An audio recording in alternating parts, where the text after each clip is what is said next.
consider your training history. Okay. So you have to either you or a coach look at your training history to try to identify the gaps that are standing between your current performance or your current level of whatever it is, health, and the end goal. Right. So, is the thing holding you back on your bench press hypertrophy related? Is it technique related? Is it just that you haven't been training that long? Identifying that, looking back at your training, saying, okay, well, you never spend time on, this thing. Your pecs are weak and you get stuck in the bottom of the bench press. We need to work on your pecs, right? This is an easy one. Yeah. It's a A fun one coach is too. often very helpful with that. Yeah, there you go.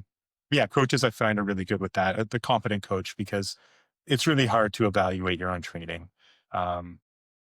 Just like evaluating lots of things about yourself, it's, people say they're their own worst critics, but they also have the biggest blind spots. I do anyway. Me too. All right. Yeah. So I did. Do you have any, injuries you need to work around? That's another training. That's a history big one. thing. That's a big one for me, especially as I've been an aging athlete. Yeah. Aging athletes. I think I find that variety for me serves a purpose there, specifically with just old nagging shoulder and knee injuries. Every so often I'll have to back off of squatting, but I want to keep squatting movement. So I'll move to Bulgarian split squats, which I find actually I benefit quite a bit from. Shoulder exercises, changing up the angle on the kind of pressing I'm doing, moving to dumbbells, which I've done since that hilarious pec blow up I had with the barbell bench, where I sort of questioned my life as to why am I still doing barbell bench press? I don't really need to do this. So I think that's a really good point to consider too. Sorry to cut you off.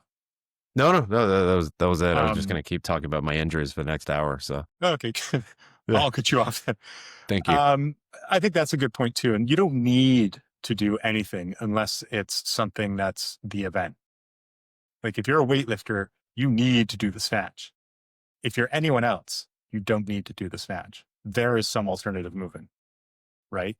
If you're a power lifter, you need to bench press. Everyone else can find something else to do.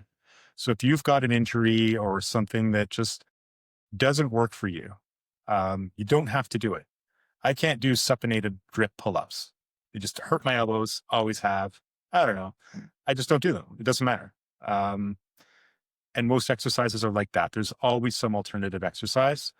And I think that's a good argument for, improving your repertoire of exercises that you just know and are familiar with.